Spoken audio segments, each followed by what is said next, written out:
Vastu news में स्वागत है आपका। मैं हूं सरदार। विजयपुर संचारी पुलिस थाने के हवालदार कांताप्पा घोटाल अब वो इस तरह से कर्तव्य पर निकल पड़े ताकि विजयपुर शहर में जहां पर देखो वहां पर अब ट्रैफिक जाम होता है और ना जाने बहुत सारे लोग, किसी के पास ना इंश्योरेंस होता है और ना कोई लाइसेंस और ना किसी के हेलमेट और ना किसी के नंबर प्लेट सीधे होते हैं। मगर कुछ लोग ठीक से चले तो जाते हैं, बाइक सवार तो होते ही ऐसे, मगर कुछ लोग ऐसा। मगर अब यहाँ पर देखो वहां पर ट्रैफिक जाम तो होती ही रहती है। मगर संचारी पुलिस वाले अपने कर्तव्य पर अब इतना लोगों को समझाना और अपनी अपनी गाड़ियां जैसे लगाना और रास्तों पर ठीक ना लगाने से अब तो टाइगर गाड़ी तो आ गई है। अब जो कानून उल्लंघन करेगा तो सीधे सीधे टाइगर गाड़ी उन गाड़ियों को उठाकर पुलिस थाने पर तो ले जाती है और जुर्माना जनता को भरना पड़ता है। अब यहाँ पर कांताप्पा घोटाल का इतनी बड़ी कर्तव्य पर विजयपुर जिला के एसपी और उनको सम्मान भी किया कांताप्पा घोटाल को, ताकि किस तरह से कर्तव्य निभाने पर ऐसे सम्मान और पुरस्कार बहुत कम लोगों को, पुलिस वालों को मिलता है। और उन्हीं में से एक पुलिस वाले हवालदार है जो अपने कर्तव्य किस तरह से निभा रहे हैं। हम आपको तो स्क्रीन पर तो बता रहे हैं। कॉलेज जाते हैं, स्कूलों को जाते हैं और जहां पर रास्तों पर जहां पर खड़े होकर ये कहते हैं ये ट्रैफिक किस तरह से होती है, संचारी पुलिस वालों का कर्तव्य किस तरह होता है और जनता उसका किस तरह से कर्तव्य निभाना है, ताकि ये भी यहाँ पर बहुत जगह पर जाकर, जैसे कोई कॉलेजों में एक सब्जेक्ट होता है ताकि इंग्लिश, हिंदी, मैथमेटिक्स ऐसे बहुत सारे सब्जेक्टों में से अब एक सब्जेक्ट वो बन गया है ताकि संचारी पुलिस वाले एक थोड़ा वक्त लेकर कॉलेजों में, स्कूलों में बच्चों को सिखाने लग गए हैं, ताकि वो ट्रैफिक किस तरह से कानून है और किस तरह से जानना है और किस तरह से उन कानूनों को पहचानना है। अब उसी तरह से कांताप्पा घोटाल अब जहां पर विद्यार्थियों को और बच्चों को, बहुत सारे लोगों को अपने वर्दी पर जाकर ट्रैफिक किस तरह से होता है और किस तरह से चलना है ट्रैफिक के नियमों का और किस तरह से ट्रैफिकों के नियम तोड़ते हैं और उस तरह से किस तरह होता है, सब कुछ समझाने अपने कर्तव्य पर निकल पड़े। तो आजकल अभी कोई रीडिंग, अभी कोई 5 मिनट का वक्त होता है विजयपुर शहर में, अब वो लापरवाही पर तोड़कर चले जाते हैं और कोई पुलिस वाला अगर पकड़ लेता है तो उसको वसीला तो लगाते तो है। पहले सबसे पहले जनता ये सीखना है, ताकि इतनी मेहनत लगा रहे हैं संचारी पुलिस वाले, मगर उनका साथ देना जनता भी उतना ही कर्तव्य होता है, उतना संचारी पुलिस वालों का होता है। मगर आजकल ऐसा नहीं है, मगर इसलिए कानून उल्लंघन संचारी पुलिस वालों का जो कानून है वो ट्रैफिक उल्लंघन करने लग गए हैं, ताकि इसीलिए ताकि आते हुए बच्चों को, ताकि पढ़े लिखे बच्चों को, ताकि वो भी ऐसा ही संस्कार ना सीखे, कहीं सिग्नल तोड़कर चले जाए, बिना इंश्योरेंस घूमे और बिना लाइसेंस के घूमे और बिना हेलमेट के घूमे। अब इन इंश्योरेंस के फायदे क्या है और हेलमेट लगाने से क्या है और लाइसेंस रहने से क्या है, ऐसे बहुत सारे यहाँ पर एक सब्जेक्ट की तरह, एक स्कूल के मास्टर की तरह अब एक पुलिस वाले जाकर अब वहां पर कॉलेजों में, स्कूलों में, अब रास्तों पर भी खड़ा होकर उन्होंने समझाते हैं। तो ये समझना बहुत जरूरी है, ताकि इसमें हमारा विजयपुर ऐतिहासिक शहर का एक नाम भी है। अगर कोई शहर के आकर देखते हैं दूसरे शहर के, क्या यहाँ पर इस तरह घूमने लग गए, इस तरह सिग्नल गिर गया है, इस तरह गाड़ियां चलने लग गए हैं और बीच रास्ते पर लोग ऐसे ही चलने लग गए, क्या इनको ट्रैफिक का कोई क्या तजुर्बा है या नहीं है, या ट्रैफिक पुलिस थाने का उल्लंघन करना क्या ऐसा ही कानून है, ये सब संचारी पुलिस वालों से सीखना चाहिए। उससे पहले विजयपुर शहर खूबसूरत शहर के लिए जनता भी सीखना और चलना चाहिए, मगर जितना को उतना कम है। मगर संचारी पुलिस वाले आज इतनी मेहनत पर लग गए हैं ताकि वो यहाँ वहां पर ट्रैफिक हटाते हटाते अपनी ट्रांसफर ही होने लग गया है, रिटायर्ड होने लग गए हैं। मगर कुछ लोग आज विजयपुर में सुधर नहीं पा रहे। अब तो सुधरने के दिन आ गए हैं, मगर जब ऑनलाइन शुरू होता है अब सुधरना शायद शुरू होगा। ताकि अब फिलहाल आज के लिए इतना ही है, ताकि संचारी पुलिस वाले अब यहाँ पर किस किस तरह से स्कूलों में, रास्तों पर स्टूडेंट को और बच्चों को ट्रैफिक संचारी पुलिस के कानून और कायदे किस तरह से है, यहाँ पर किस तरह से समझाने लग गए हैं, तो आइए देखेंगे एक रिपोर्ट में।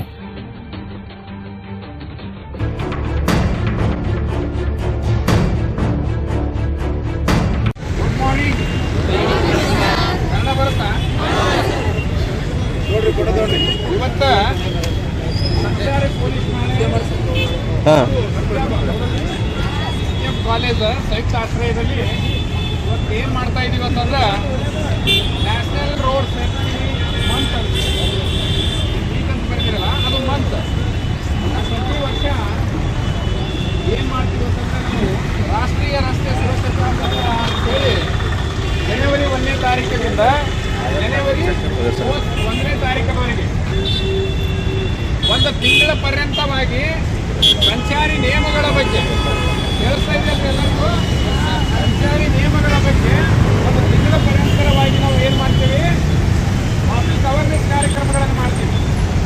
ಇವತ್ತು ನಮಗೆ ಬಹಳ ಸಂತೋಷ ಆಗ್ತಾ ಇದೆ. ಯಾಕಂತಂದ್ರೆ ನಾವು ಸ್ವಯಂ ಪ್ರೇರಿತರಾಗಿ ನಮ್ಮ ಕಾಲೇಜುಗಳಲ್ಲಿ ಕೆಲವೊಂದು ರಸ್ತೆಗಳನ್ನು ಬಿಡಿಸೋದ್ರ ಮೂಲಕ ಸಂಚಾರಿ ನಿಯಮಗಳನ್ನು ಯಾವ ರೀತಿ ಪಾಲಿಸಬೇಕು ಅಂತೇಳಿ ನಾವು ಹೇಳೋದಕ್ಕಿಂತ ಮುಂಚೆ ತಾವೇ ಎಲ್ಲ ರೆಡಿ ಮಾಡ್ಕೊಂಡಿದ್ದೀರಿ.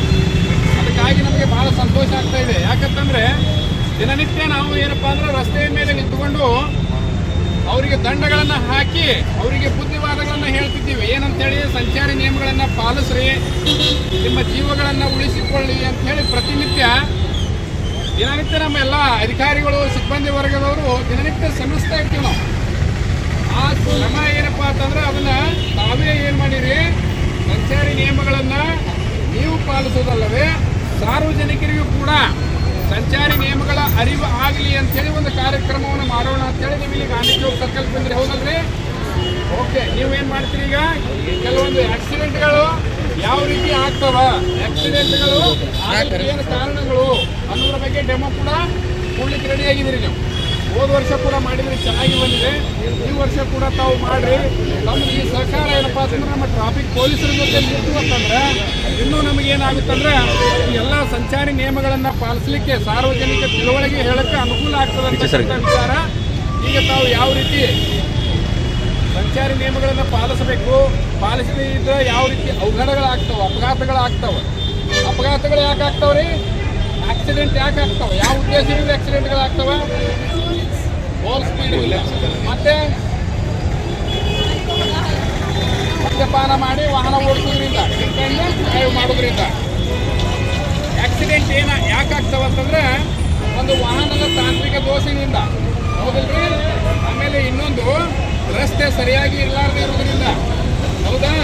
ಆಮೇಲೆ ಇನ್ನೊಂದು ಏನಪ್ಪ ಅಂತಂದ್ರೆ ಮಾನವನ ಚಾಲಕನ ನೆಗ್ಲಿಜೆನ್ಸ್ನಿಂದ ಏನಾಗ್ತದೆ, ಅಪಘಾತಗಳಾಗ್ತವೆ. ಆ ಉದ್ದೇಶದಿಂದ ಈ ಒಂದು ವಾಹನಕ್ಕೆ ತಾಂತ್ರಿಕ ದೋಷದಿಂದ ಅದನ್ನು ಸರಿಪಡಿಸಿದ್ರೆ ಆಕ್ಸಿಡೆಂಟನ್ನು ತಡೆಗಟ್ಟಬಹುದು. ರಸ್ತೆ ಸರಿಯಾಗಿ ಇರಲಿಲ್ಲ, ರಸ್ತೆ ಏನಪ್ಪ ಅಂದ್ರೆ ಒಂದು ಸೂಚಿ ಒಳಗೆ ಒಂದು ರಸ್ತೆ ಮಾಡಿದೆ ಅಂದ್ರೆ ಆಕ್ಸಿಡೆಂಟ್ಗಳು ತಪ್ಪಿಸಬಹುದು. ಆದರೆ ಇದು ಮಾಡುವ ಉದ್ದೇಶ ಏನಪ್ಪ ಅಂತಂದ್ರೆ ರಾಷ್ಟ್ರೀಯ ರಸ್ತೆ ಸುರಕ್ಷತಾ ಸಪ್ತಾಹ ಮಾಡುವ ಉದ್ದೇಶ ಏನಪ್ಪಂದ್ರೆ ಮಾನವನ ನಿರ್ಲಕ್ಷ್ಯತನದಿಂದ, ಚಾಲಕನ ನಿರ್ಲಕ್ಷ್ಯತನದಿಂದ ಅಪಘಾತಗಳಾಗ್ತವೆ ಅಂತ ಹೇಳಿದ್ರೆ, ಅದಕ್ಕೆ ಯಾಕೆ ಮಾನವ ನಿರ್ಲಕ್ಷ್ಯ ಅಂತಂದ್ರೆ ಅವನಿಗೆ ಟ್ರಾಫಿಕ್ ಅವೇರ್ನೆಸ್ ಇರಂಗಿಲ್ಲ. ಏನೋ ರೂಲ್ಸ್ ಆ್ಯಂಡ್ ರೆಗ್ಯುಲೇಷನ್ ಟ್ರಾಫಿಕ್ ಇರ್ಲಾರ ಬೆಟ್ಟಕ್ಕೆ ಏನಾಗ್ತಾವಪ್ಪ ಅಂದ್ರೆ ಅನೇಕ ದಿನ ಏನಪ್ಪ ಅಂದ್ರೆ ಆಕ್ಸಿಡೆಂಟ್ಗಳು ಹೆಚ್ಚಾಗ್ಲಿಕ್ಕತ್ತಾವ, ಹೌದಲ್ರಿ?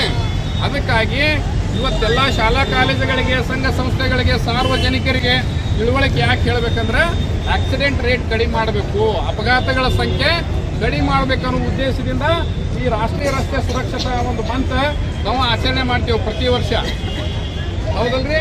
ಹಂಗಂದ್ರೆ ಏನು ನಿಯಮಗಳನ್ನು ನಾವು ಪಾಲಿಸಬೇಕು, ವಾಹನವನ್ನು ಹೊಡಿಬೇಕಾದ್ರೆ ಹೌದ್ರಿ ಮೇಡಮ್, ನಿಜ.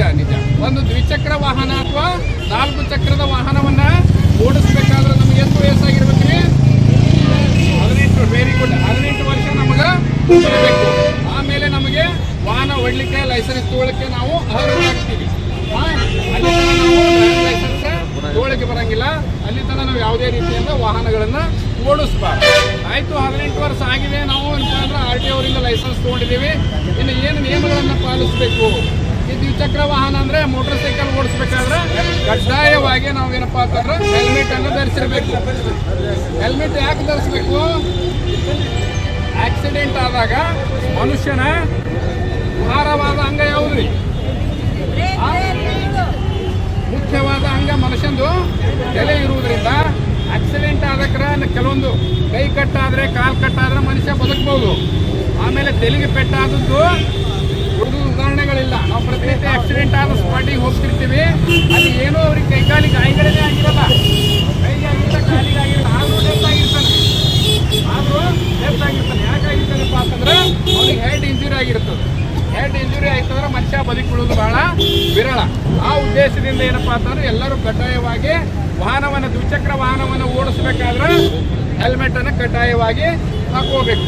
ಎಲ್ಲರ ಬಳಿ ಸ್ಮಾರ್ಟ್ ಫೋನ್ ಅದಾವಲ್ರಿ, ಅದು ಬಿದ್ದು ಹಾಳಾಗ್ತದಂದ್ರೆ ನಾವು ಅದಕ್ಕೆ ಏನ್ ಮಾಡೀವಿ? ಅದಕ್ಕೊಂದು ಗಾರ್ಡ್ ಹಾಕಿವಿ. ಬಿದ್ರೆ ಸ್ಕ್ರೀನ್ ಹಾಳಾಗ್ತದೆ, ಹೌದಲ್ರಿ? ಅದು ನಿರ್ಜೀವ ವಸ್ತುವಿಗೆ ನಾವು ಅಷ್ಟು ಕಾಪಾಡ್ತೀವಿ, ಹೌದಾ? ಇಂಥ ಅಮೂಲ್ಯವರ್ತಿಗೆ ಮಾನವನ ಒಂದು ಜೀವವನ್ನು ಕಾಪಾಡಿಕೊಳ್ಳಿಕ್ಕೆ ನಾವು ಓವರ್ ಸ್ಪೀಡಲ್ಲಿ 80 ಸ್ಪೀಡ್ 90 ಸ್ಪೀಡಲ್ಲಿ ವಾಹನಗಳನ್ನು ಓಡಿಸ್ತೀವಿ. ಅಪಘಾತಗಳು ಯಾವಾಗ ಆಗ್ತಾವೆ ಗೊತ್ತಾಗೋದಿಲ್ಲ. ಅವಾಗ ಅಪಘಾತಗಳಾಗಿ ನಾವು ನೆಲಕ್ಕೆ ಬಿದ್ದು ನೆಲೆಗೆ ಪೆಟ್ಟಾದರೆ ಮನುಷ್ಯ ಬದುಕುವುದು ಬಹಳ ಕಷ್ಟ. ಆದ್ದರಿಂದ ದ್ವಿಚಕ್ರ ವಾಹನ ಓಡಿಸಬೇಕಾದ್ರೆ ಕಡ್ಡಾಯವಾಗಿ ಎಲ್ಲರೂ ಹೆಲ್ಮೆಟ್ಗಳನ್ನು ಹಾಕೋಬೇಕು.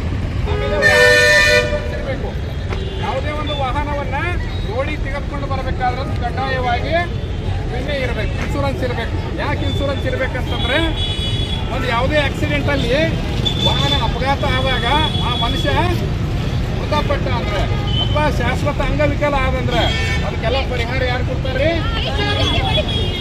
ಯಾವಾಗ ಕೊಡ್ತಾರ? ನಮ್ದು ಇನ್ಶೂರೆನ್ಸ್ ಇದ್ರೆ ವಿಮಾ ಕಂಪ್ನಿಯವರು ಎಲ್ಲ ಅದನ್ನ ಸಂಪೂರ್ಣ ನುಕ್ಸಾನ ಕೊಂಡು ಕೊಡ್ತಾರೆ. ಪರಿಹಾರವನ್ನು ಯಾರು ಕೊಡ್ತಾರ? ಇನ್ಶೂರೆನ್ಸ್ ಕಂಪ್ನಿಯವ್ರು ಕೊಡ್ತಾರೆ. ಅದೇ ಇನ್ಶೂರೆನ್ಸ್ ಇರಲಿಲ್ಲ, ನೀವು ಅಪಘಾತ ಮಾಡಿದ್ರಿ, ಯಾವುದೇ ಒಂದು ವ್ಯಕ್ತಿ ಪ್ರಾಣವನ್ನು ಕಳೆದುಕೊಂಡಾತಂದ್ರೆ ನಿಮ್ಮ ಮೇಲೆ ಏನಾಗ್ತದೆ? ಕೇಸ್ ಆಗ್ತದೆ. ಕೋರ್ಟಲ್ಲಿ ನ್ಯಾಯಾಧೀಶರು ಏನು ಮಾಡ್ತಾರೆ? ಅದನ್ನೇನಪ್ಪ ಅಂದ್ರೆ ಸಂಪೂರ್ಣ ಅವರಿಗೆ ಪರಿಹಾರವನ್ನು ಕೊಡಬೇಕಲ್ಲ, ಅದು ಏನಂದ್ರೆ ನಿಮ್ಮ ತಲೆ ಮೇಲೆ ಹೊರಿಸ್ತಾರೆ. ಅದಕ್ಕಾಗಿ ಕಡ್ಡಾಯವಾಗಿ ನೀವು ವಿಮೆ ಹೊಂದಿದ್ದೇ ಆದರೆ ಅದು ಏನಾಗ್ತಿದ್ರಿ? ಎಲ್ಲನೂ ಇನ್ಶೂರೆನ್ಸ್ ಕಂಪ್ನಿ ಕೊಡ್ತಿತ್ತು. ಆ ಉದ್ದೇಶದಿಂದ ಯಾವುದೇ ಒಂದು ವಾಹನವನ್ನು ರಸ್ತೆಗೆ ತೆಗೆದುಕೊಂಡು ಬರುವ ಮುಂಚೆ ಆ ವಾಹನಕ್ಕೆ ಇನ್ಶೂರೆನ್ಸ್ ಮಾಡಿಸಿರಬೇಕು. ಅರ್ಥ ಆಯ್ತ್ರಿ? ಓಕೆ. ಈಗ ಮದ್ಯಪಾನ ಮಾಡಿ ವಾಹನ ಓಡಿಸ್ತಾರೆ. ಎಷ್ಟೇ ಪ್ರಜ್ಞಾವ್ಯವಸ್ಥೆಯಲ್ಲಿ ಇದ್ದು ನಾವು ವಾಹನ ಓಡಿಸಿದ್ರೆ ಅಪಘಾತಗಳಾಗ್ತಿರ್ತಾವೆ, ಹೌದಲ್ರಿ? ಅಂಥದ್ರಲ್ಲಿ ನಾವು ಸೆರೆ ಕುಡಿದು ನಾವು ನಶೆಯಲ್ಲಿ ವಾಹನ ಓಡಿಸಿದ್ರೆ ಯಾವ ರೀತಿ ಆಗಿರ್ತಿಲ್ಲ ಹೇಳಿ. ಮದ್ಯಪಾನ ಮಾಡಿ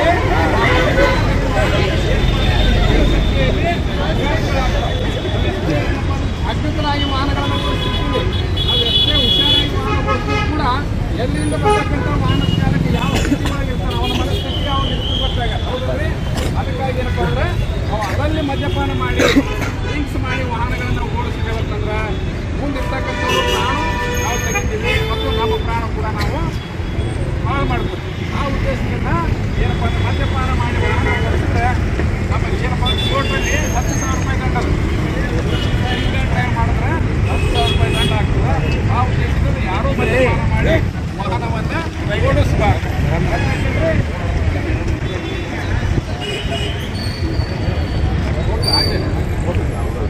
ಸರಿ ಆಯ್ತು. ಈಗ ಸಮಯದ ಅಭಾವ ಇರುವುದರಿಂದ ನಿಮಗೆ ಏನೇನು ಕಾರ್ಯಕ್ರಮಗಳದಾವೆ ನಮ್ಮ ಸಾಹೇಬರಿದ್ದಾರೆ, ಅವರ ನೇತೃತ್ವದಲ್ಲಿ ನೀವೇನಪ್ಪ ಅಂದ್ರೆ ಕಾರ್ಯಕ್ರಮಗಳನ್ನು ಮಾಡಿ ಈಗ ತಮ್ಮ ಸರ್ ಕೂಡ ಕೆಲವೊಂದು ವಿಚಾರಗಳನ್ನು ಹಂಚ್ಕೊತಾರೆ.